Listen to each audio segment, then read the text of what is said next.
Hello, everyone. Welcome. I am here with Miguel Alvarez, a.k.a. Ricardo Diaz, a.k.a. 9 different names on New York Undercover, a.k.a. Kirk Acevedo. How are you today?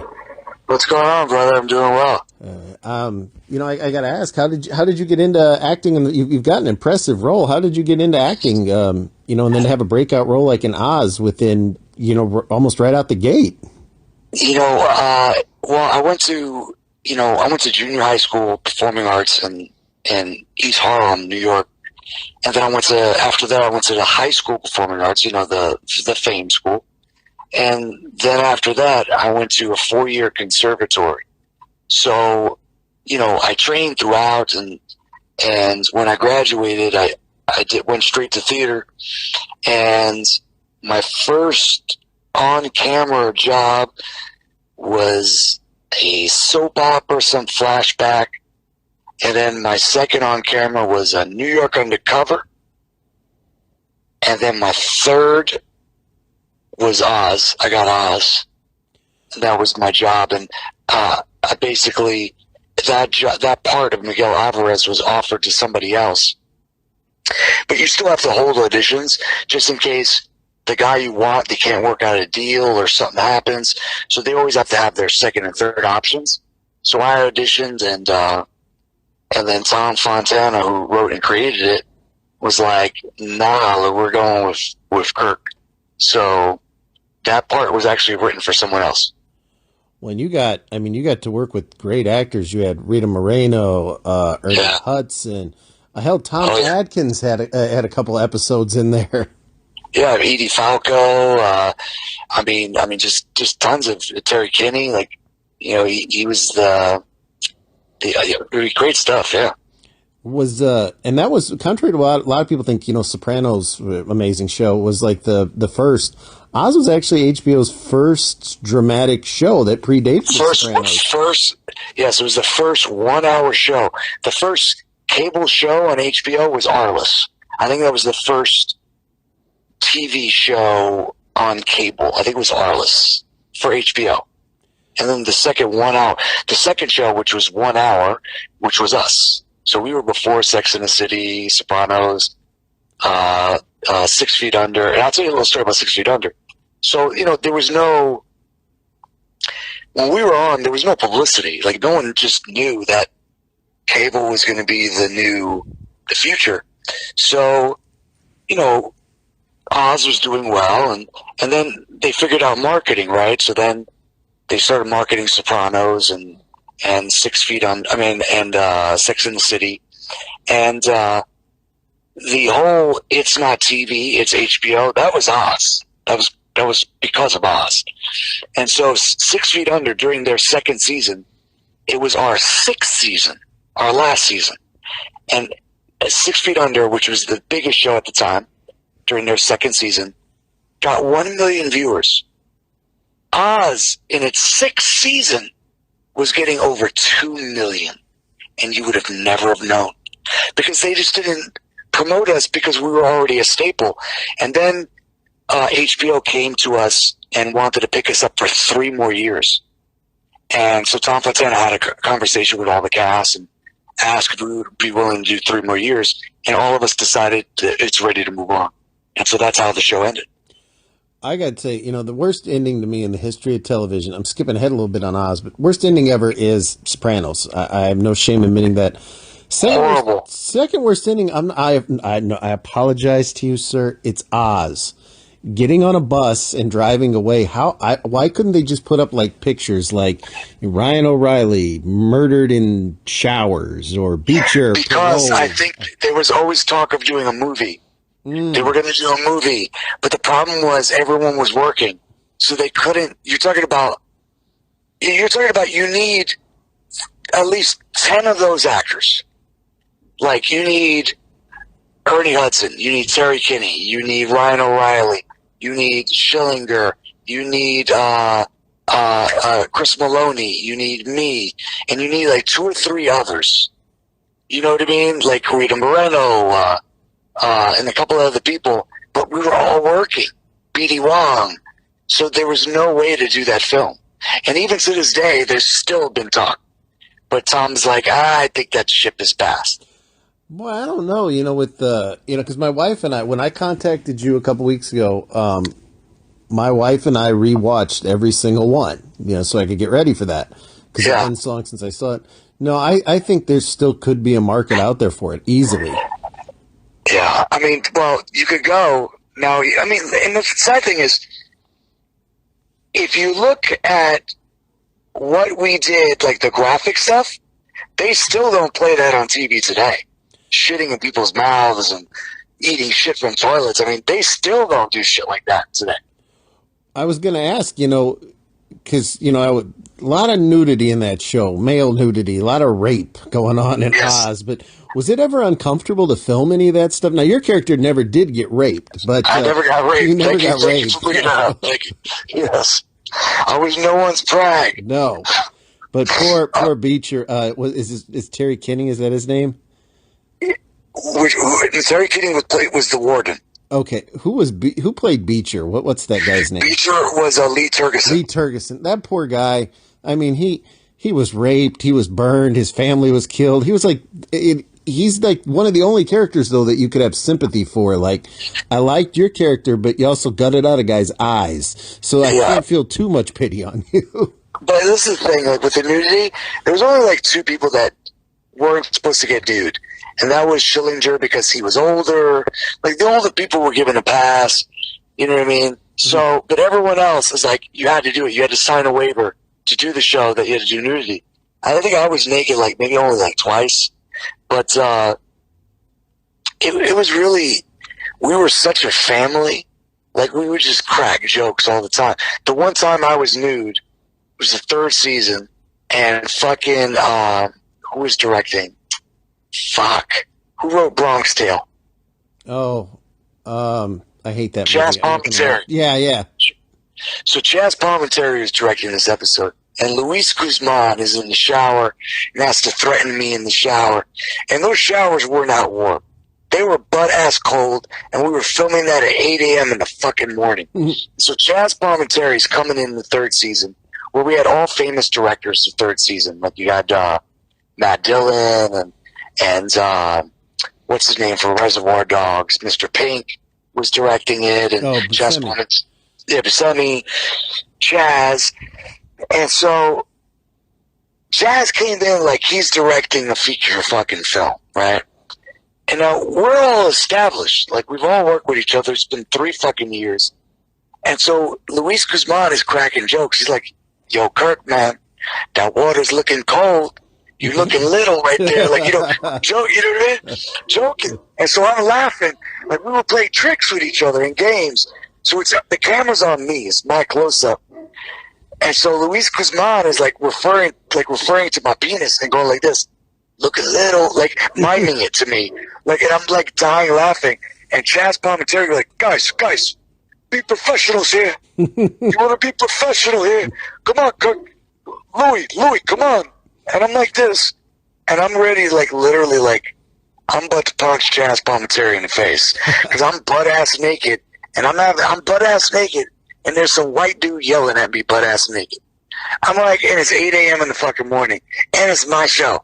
I'm like, and so then Chaz goes, so he kept up on and on, like, it's just going on for half an hour.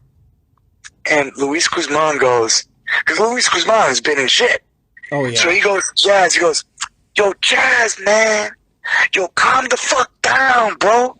Can't you see the water's making this shit little? And the whole crew just dies laughing. And Chaz is like fuming.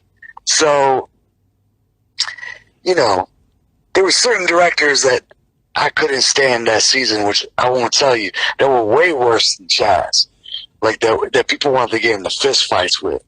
Were you afraid Chaz was going to lock you in a pod and go, now you guys can't leave? You do shit. There was like fucking, we were such a tight crew. Like, put it this way. The background were Hell's Angels and dudes from actual prison. You got what I'm saying? Yeah. Like, and we all loved, we were family. Like, we were family, black, white, green. Like, that's how America should be. Like, we were fam. I mean, dude, there was one Hell's Angel dude that had 186 tattooed on his arm. Mm-hmm. We know what that is, right? Mm-hmm. And so this is the type of people we were dealing with. You know what I mean? Well, even one of the actors, Charles Acevedo, he was a chapter president of the Hells Angels in real life. Yes, he was, and he was also in Japan's most wanted list in Japan. That's right. He served time over there. Bro, like, Chucky's the real deal. I like him. I've approached him for interviews a few times, but he only does face-to-face. He doesn't like to do them any other way, so hopefully he remembers me whenever I'm go to California to visit my friend. Maybe I can run into him. Yeah, just be like, I did an interview with Alvarez. Just bring it up. I hung out with Chucky Manny. Listen, I was at an Indian reservation in a casino. I forgot which one in New York. And we're watching Evander Holyfield, John Ruiz fight. And Chucky's wearing his colors, his Hells Angel colors, and he's wearing his trench coat. Beautiful long leather trench coat. The one with the fire on it? Yes. Oh, that thing is nice. You can't wear colors in the Indian reservation casino. It's against the law, in the Indian reservation law. It's me, Chucky, just Chucky, the only Hells Angel there. And just a couple of the Oz dudes. And we're surrounded by 22 security guards from the Hells Angels. And they all put chairs around us. And Chucky's there. Chucky's just there by himself. And Chucky's like, hey, Papa, I don't think you guys want to go there. So somebody comes up to Chucky, like the president of whoever was running that casino. Excuse me, Mr. Zito. I'm so sorry. I humbly apologize. I know you're our guest here, because we were all guests of the casino. Mm-hmm. He goes, I am sorry that they didn't call me here, and that this should not happen. They should not have had these security guards come up to you. I apologize. It's a rule that we cannot have colors of any kinds. It's just an Indian reservation rule. And if you could just please respect that rule. You know what I mean? Mm-hmm. If you can't, we understand, but we'd have to ask you to leave. And we're all looking at Chuck like, the fuck Chuck's gonna do?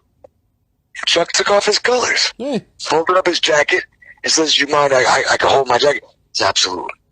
And Chuck was like, Chuck was a man. But let me tell you something. You never saw 22 people afraid.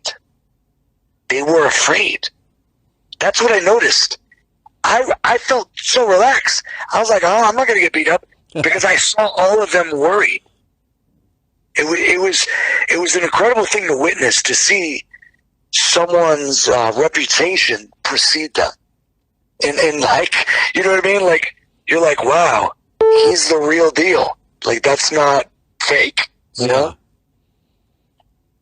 Yeah, that's, he's an intimidating guy. Dude, he's like 6 different black belts. For his 50th birthday, he fought an MMA fight. I mean, this is Chucky. I mean, he's great. Yeah, he was. Now, you had all that. What was it like? Because, coming off the big heartthrob thing there, what was it like to have Luke Perry on the set of Oz? I know a lot of ladies were just anxious they're going to finally see Dylan McKay naked. Listen, man, the coolest fucking dude. I mean, it was when he passed away, it was bad, because I was doing Arrow at the time, and he was doing another CW show, and we flew together like 5 different times. We'd always be on the same flight, and then we were always in the same hotel. So we would talk and be like, dude, what the fuck, have drinks and blah, blah, blah. And, he threw out his back. I was like, yo, you got to see this back guy. So the last time I saw him, he died like fucking a month later. And it like fucked my head up big time. Not because I was super close with him. Like, I worked with him for a year, but it's because I just saw him. Like, I just saw him. I just gave him the doctor's number. You know what I mean? And he was a great actor. He never got credit for as good an actor as he was. 8 seconds, that cowboy bull rider, he was great in that. Man, He's the nicest motherfucker, dude. Coolest dude. I'm glad that at least his last film will be Once Upon a Time in Hollywood. So it's like, well, he was Yes. in a Tarantino film, one of the best movies I've ever seen. You know, at least if you have to go out, especially at a young age like that, he went out on top there. Yeah, he did. Now, being you mentioned it, I'll have to skip ahead. Let me back up. You had a 2-episode arc there on The Walking Dead. Sure. Had 2-episode arc on Agent of S.H.I.E.L.D. Yeah. Had a 2-season arc on Arrow. Yeah. Are you a comic book fan? You know, when I was little, you know, my favorite 2 comic books were Spider-Man or The Silver Surfer. Those are my 2 dudes. Mm-hmm. So, and I was a big X-Men guy and, you know, stuff like that. But my brother was a big comic book guy growing up and collected everything, like everything. So, but, yeah, I mean, when I was little, yeah. I just thought that was cool because you've actually you're the only person that could say they were in Marvel, DC, and independent comic book productions. Yeah, that's very true. And you also had the science fiction arc there, 12 Monkeys. The 12 Monkeys, yes. That was fun. Ramses, yeah. Had a good time doing that. What would you have? And then ironically, you had 12 Monkeys and then you had Planet of the Apes. Or you were Rise of the Planet of the Apes, correct? Yeah, that was actually was that before? Yeah, that was before 12 Monkeys, yeah. Yeah, the running joke was like, God, monkeys are monkeys. Now, I know I skipped on Oz, but what Arrow, what was, because, you know, that's the show that really, you know, revolution. I mean, because of Arrow, we have now like, 8 or 9 superhero shows. Arrow was my favorite of the bunch the first few years. Yeah. What's the production like doing Arrow? The best stunt people that I have ever worked with ever. And I'm talking about Planet of the Apes, a $200 million film. And going all the way to Arrow and everything in the middle. The best stunt crews. They're incredible. All the wire work, everything. Phenomenal. And Stephen Amell, he does a lot of his own stunts, doesn't he? Yeah, I mean, we all do our stunts except for the wire work. Mm-hmm. So we all had to do most of our stuff. You know what I mean? Now, did you read the storyline for that before? Were you familiar with the character? I knew who the character was.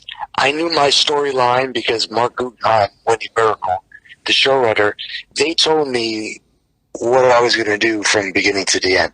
They said I was going to take over the whole city and then kill so-and-so, like throw Green Arrow in jail, and then it ends with me ruling everything.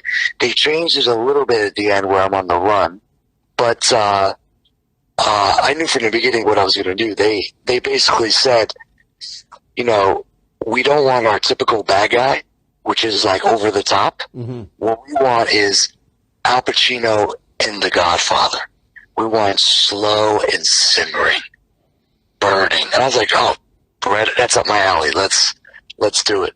And so since it was on at 9 p.m., we could go a little bit darker. Mm-hmm. So I was able to do, you know, they let me do my shit. So yeah, and you were great in it. You actually got to you're close to your final when you guys did which I thought was awesome, doing that whole, you were back in prison, so to speak, doing it in that slam there. Yeah. Michael J. White was on one of the episodes with you. He was good dude. Yeah, really good dude. Yeah, like when he first popped up as the Bronze Tiger, I popped. I've been a fan of him since probably a film he don't want to ever mention. He was in The Toxic Avenger Part 2, but yes, a hell of a martial artist. I always it was nice to see him. Yes, he is. Then you had, I mean, that Arrow cast. I mean, how was it to be on that? Because you came in toward the end there, and that cast was like so tight. Was it almost like a family? No, you know, just I'm the bad guy. So how I think of it is like this. We don't have to get along. You know what I mean? Yeah. I'll just use that. But that was not the case. So I'm very close and tight, and still tight with like David Ramsey and Rick Gonzalez. Like they were like my peeps. So, you know, we got along famously. So David Ramsey became actually my favorite character of the show. I ended up liking him more than the Arrow itself. He's a good dude. We split birthdays by like 7 days, and we're like the same age. It's like we got so much in common. So like, I love Dave Reed. He's a great guy. I'm really surprised that show ended, though. I figured that would have gone on years longer, but it had a nice tie-up. Yeah. I mean, I didn't see what happened in the last season, but yeah, I don't. Yeah. Well, he's dead, so I don't think there'll be a revival. But He is? is anyone dead in the comic book, though? I guess, you know. No. What was Stephen Amell like to work with? Was he pretty good? Yeah, it's fine. It's fine. You know what I mean? I mean, a lot of people didn't like what I did on Twitter. Like, I was always like, since I play the bad guy, I'm gonna root for the bad guy. Yeah. So, you know, when I would send out tweets, it would be like as if I'm the dragon. And their fan base is so fucking toxic. Like, these fucking people, like, they wouldn't know, like, that it's not reality. You know what I mean? Mm-hmm.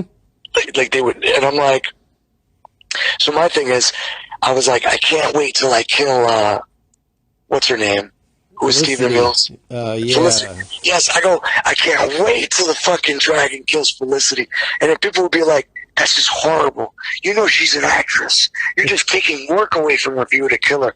And I would be like, you stupid little fuckers. They hated me. And I loved it. Because most people don't back down from their toxic fan base. I'm like, I can give two fucks. Like, it's a TV show.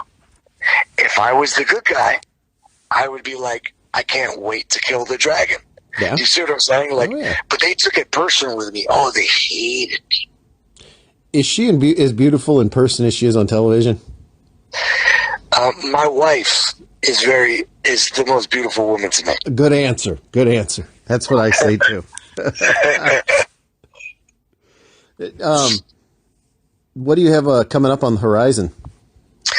You know, with this pandemic and stuff, like, I was up for 3 gigs and literally like a week before April, and then now we just don't know. Like, everything's put back in the back burner. So, like, I can't tell you, like, because I don't know if any of them are gonna go. Gotcha. I mean, that's how it is. I mean, the business is literally shut down. Yeah. Yeah, I think I saw a few films are getting ready to restart, but they're also ones that are filming over in, like, Germany and stuff like that. Nothing here in the States have I heard about. And they're not, like, $100 million films, right? Like, Mission Impossible ain't going. Like, they're supposed to do 6 and 7 back-to-back. That's not going because you can't. They need to have movie theaters open. That's the one thing I miss the most is my Alamo Theater. I miss going to the movies. Anything else with them pretty cool, but I miss going to the movies. Yeah, I mean, you can't. How do you sell tickets to a $100 million film to recoup your money if you can't sell movie tickets? You'd have to be doing the in-demand, charging almost $100 an order. And even still, I could have 15 people in my house. Yeah, I mean, that's the. I saw they're going to do Bill and Ted 3 is just going to come out on demand, but I don't think they need to recoup a ton of money for that one. Probably the money in that was Keanu's pay. Well, I'm sure Keanu got back in, but that's where Keanu will lose out back in. And then Halloween, I was hoping they would do the new Halloween movie on demand, but they just pushed that back. Everything got pushed back basically 1 year. So, I mean, even if the movie theater opened today, they'd have nothing to show. I was surprised they were pushing Tenet to open up. I was like, they're crazy. That film is like $100 million or something. They're going to lose so much money. I was the one that devastated me was Fast and the Furious being delayed a year. That one really broke my heart. That was the one I was the most looking forward to. How about all the Avatars? All 6 of them pushed back. But yeah, all of them pushed back. All of them. Black Widow, everything. Everything, because they're so expensive. I mean, thank God I reviewed Toys because movie reviews have been pretty sparse lately. There's nothing that's come out in the theater to be able to be put on a Blu-ray. Yeah, no, that's crazy. Well, I want to thank you very much for joining me today. I know you're busy. I won't take up much of your time. Thank you so much. Where can people online that are following you, where can they go to keep up with you? Yeah, I mean, like on Twitter is at Kirk Acevedo, and on Instagram it's at Kirk Acevedo. And so, yeah, I'm on there, and talking shit and firing shots at people. So you got a website? I don't have a website. No, I do not. Well, this is my number. If you ever want anything, when things get back up and you need it promoted, you let me know. It's done in a second. Will do, my brother.